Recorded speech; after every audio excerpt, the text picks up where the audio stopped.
Rekordilised üleujutused kimbutavad taas Hispaaniat. Hiiglaslik soojusanomaalia Vaikse ookeani piirkonnas. Enneolematu ülesvoolu efekt Panama lahes. Alaskat on tabanud nende laiuskraadide jaoks äärmiselt haruldane nähtus. See, mis peitub kõigi nende looduslike anomaaliate taga, on olemas absoluutselt igal inimesel maal. Seda me tänases osas arutamegi.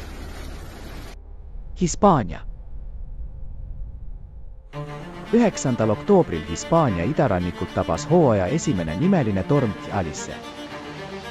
Esmalt ta tabas Murcia piirkonda. Seejärel liikus põhja poole, tabas Valenciat ja Katalooniat ning jõudis Baleari saartele. Sademete hulk saavutas ajaloolise kõrgpunkti. Paduvihma tipphetk oli 11. oktoobril, kui Carcaixenti omavalitsusest sadas tunni aja jooksul maha kuni 110 mm vihma. 13. kuupäevaks registreeriti Columbretese saartel rekordiline sademete hulk 325 mm vihma. Vesi ujutas üle tänavaid, keldreid ja hoonete esimesi korruseid paljudes asulates. Umbes 400 inimest evakueeriti ja sadu päästeoperatsioone viidi läbi üleujutatud autodest ja kodudest. Põllumajandus sai märkimisväärset kahju. Valencias ujutatud üle 500 hektari riisipõlde. Murcias ja Kataloonias said kahjustada aiakultuurid ja talud ning osa saaki kaotatud täielikult. Transporditaristut tabasid ulatuslikud katkestused, peamised teed, sealhulgas Vahemere kiirtee Ape 7, olid suletud ning rongiliiklus Barcelona ja Valencia vahel katkes. 11. oktoobril Ibiza lennujaam ajutiselt sulges lennuraja ja terminali üleujutuse tõttu. Samal päeval Palma de Mallorca lennujaamas oli tühistatud 19 lendu. Tormi tugevusest tingituna sai vigastada 18 inimest, kellest ühe seisund oli raske. Õnneks seekord inimohvreid ei olnud.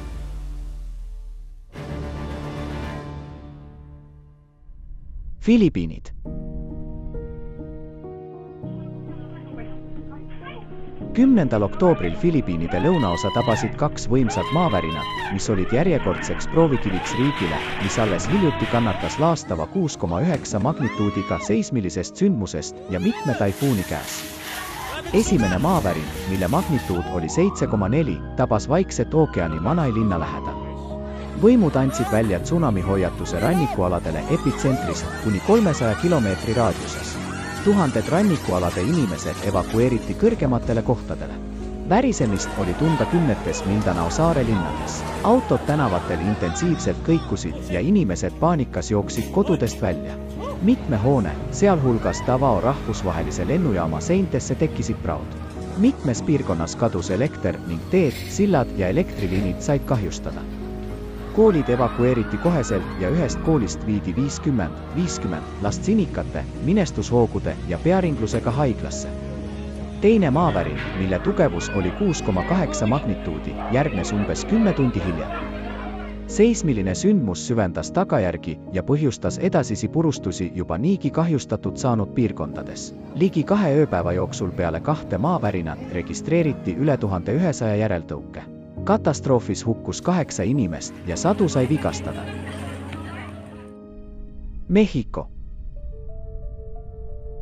Ebatavaliselt tugeva vihmaperioodi lõpp langes kokku 2 troopilise tormiga Mehhiko läänerannikul. Selle tulemusel alates 6. oktoobrist riiki räsinud rekordiline paduvihm. Jõed ajasid üle kallaste ning vesi tungis linnadesse ja küladesse. Maalihked ja üleujutused Kesk- ja Ida-Mehhikos lõikasid tsivilisatsioonist ära enam kui 300 asulat. Torm hävitas kodusid, kahjustas ligi 1000 kilomeetrit teid ja jättis üle 380 000 inimese elektri ja sideta. Veracruzi osariigis sadas maha kohati kuni 540 mm vihma, mis omakorda põhjustas Casonesi jõe rekordilise tõusu. 10. oktoobri koidikul vesi tungis Poza Rica linna, ujutades tänavad üle. Mingeid üleujutuse ettehoiatusi polnud. Madalate piirkondade elanikud, kus veetase tõusis üle 4 meetri, teatasid, et olid kuulnud läheneva vee häält mitu minutit enne, kui torm nende kodudesse jõudis. Autoid uhus raevuka hoovusega minema ja inimesed otsisid pääsu hoonete katustelt. Kahjuks paljudel ellu jääda ei õnnestunud.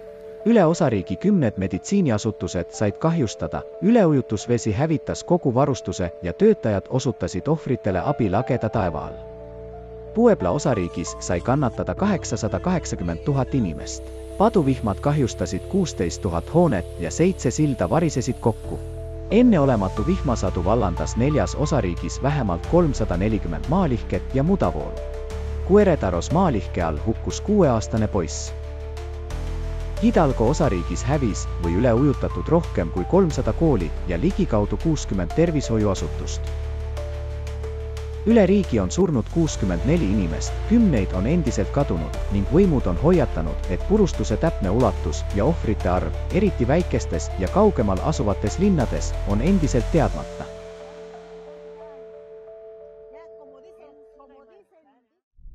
Aserbaidžaan.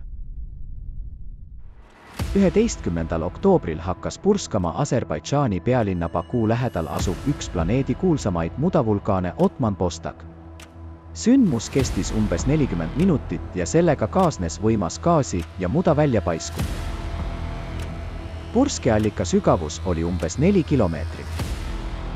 Pealtnägijate teatel kõigepealt kraatrist purskas välja leegisammas, millele järgnes paks suits. Ekspertide hinnangul paiskus atmosfääri kuni 60 000 kuupmeetrit mudabreketse. Pinnal on endiselt näha värskeid pragusid ja väikeseid tahkestunud savivooge. Tasub märkida, et Otman Bostaki pursked olid varem palju harvemad, toimudes mitmete aastakümnete tagant, kuid viimase 9 aasta jooksul on neid toimunud juba 3. Jaapan. 9. oktoobril Jaapani Izu-saari tabas võimas taifuun Halong, tuues kaasa tugeva tuule, rekordilise vihmasaju ja ohtlikke laineid. Hachio saar sai eriti rängalt kannatada, seal tuule kiirus ulatus ligi 55 meetrini sekundis ja puhanguti kuni 70 meetrini sekundis, mis on samaväärne 3. kategooria troopilise orkaaniga. See on esimene kord 20 aasta jooksul, kui seal on täheldatud üle 50 meetri sekundis puhuvat tuuleile. Saarel vaid 1 päevaga sadas maha ajalooline hulk vihma, mis püstitas piirkonna kõigi aegade rekordi. 100 elanikud olid sunnitud otsima varju evakuatsioonikeskustes. Torm üle kogu saare kahjustas hooneid, rebis katuseid ja murdis puid, blokeerides teid. Märkimisväärne arv leibkondi jäi mitmeks päevaks veevarustuseta elektrikatkestuste ja maalihkete poolt põhjustatud oluliste veeallikate kahjustuste tõttu. Halong põhjustas riigi laevanduses ulatuslikke häireid. Pärast Tokyo sadama sulgemist oli tuhandete reisijatega pardal hiiglaslik kruiisilaev sunnitud merele jääma ja oma randumist 2 päeva võrra edasi lükkama. Vaikse ookeani rannikul asuvas Oiso linnas lained uhtusid minema 3 meest, kes olid kalastamas, neist 1 hukkus. USA. 12. oktoobri öösel taifuun Halongi jäänused tabasid Alaska läänerannikut orkaanijõuliste tuultega, mille kiirus ulatus kuni 170 kilomeetrini tunnis. Rekordiline tormilaine, mis oli kohati 2 meetrit üle normi, kattis Kuskokwimi jõe deltat ja Beringi väinast lõunas asuvaid külasid. Kõige rohkem said kannatada ranniku põliselanike hõimud. Sel ööl paljud elanikud sattusid jäisesse vette, klammerdudes ükskõik mille külge, et vaid pinnal püsida. Vähemalt 8 maja oli vundamendilt lahti rebitud ja pühitud raevuka hoovusega minema. Nende triivivate hoonete sees olnud inimesed olid segaduses, aru saamata, kuhu nende kodud olid sattunud ja üritasid abi välja kutsuda. Otsingu ja päästeoperatsioonid algasid päikesetõusul pärast tormi vaibumist. Inimesi päästeti katustelt helikopterite abil. Torm laialdasel alal kahjustas elektri- ja kanalisatsioonisüsteeme ning said kahjustada ka peamised maanteed ja piirkondlikud lennujaamad. Ligipääs rannikukogukondadesse oli kogu piirkonnas võimalik vaid väikeste õhusõidukite või paatidega. Viikilingoki kogukonnas hukkus 1 inimene ja 2 inimest on endiselt teadmata kadunud. See haruldane ilmastikunähtus selgelt näitab, kuidas Arktika tormid muudavad oma olemust. Troopiliste tsüklonite jäänused, mida toidab ebatavaliselt sooja ookeanivee energia, tungivad piirkonda üha enam. Sedasi tekkis Vaikse ookeani piirkonnas võimas ja pikaajaline mereline kuumalaine, mis ulatus Jaapanist USA läänerannikuni umbes 8000 kilomeetri ulatuses. Oktoobris see soojema vee ala sattus nõrgeneva taifuuni Halongi teel. Selle tulemusel taifuuni jäänused kogusid piisavalt energiat, et muutuda võimsaks ekstratroopiliseks tsükloniks ja jõuda Alaska kaugematesse piirkondadesse, kus ta põhjustaski hävingut ja ohustas inimelusid. Väärib märkimist ka see, et ENOA andmetel Vaikse ookeani põhjaosa on viimase 10 jooksul soojenenud kõige kiiremini kõigist Maa-ookeani basseinidest. Ookeanilised anomaaliad. Vaikse ookeani põhjaosas on Hiina ja Lõuna-Korea rannikuvetes tekkinud järjekordne mereline soojalaine.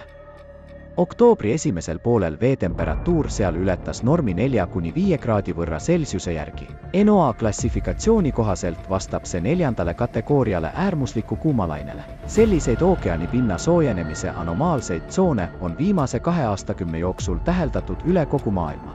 Uuringud näitavad, et merelised soojalained muutuvad sagedasemateks ja intensiivsemateks, kusjuures nende ülemaailmne aasta keskmine sagedus ja kestus suurenesid vastavalt 34% ja 17% võrra. Isegi külmades vetes registreeritakse merelisi soojalaineid. Näiteks Arktikas registreeriti aastatel 2007–2021 11 kuumalainet, millest üks kestis 103 päeva, anomaaliaga +4 kraadi Celsiuse järgi. Need ohtlikud sündmused on praegu praktiliselt ette prognoosimatud ja avaldavad ökosüsteemidele laastavat mõju, põhjustades korallide väljapleekimist, mereorganismide massilist väljasuremist ja muutusi kohalike liikide koosseisus. Panama lahes on toimunud järjekordne häire ookeani iga-aastases katkematus töös.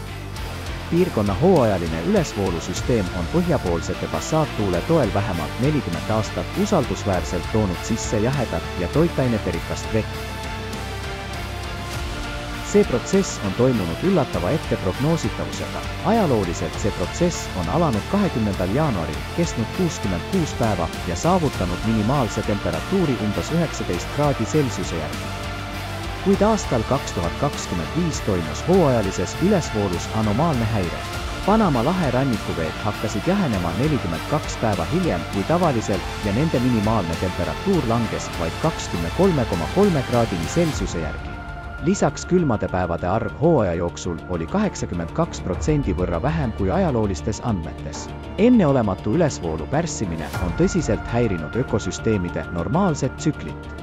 Eksperdid kahtlustavad, et rike on seotud tuulemustrite muutustega, kuid täpsed põhjused on endiselt ebaselged. Eriti muret tekitav on küsimus, kas 2025. aasta episood oli üksikjuhtum või uue ülesvooluhäirete trendi algus.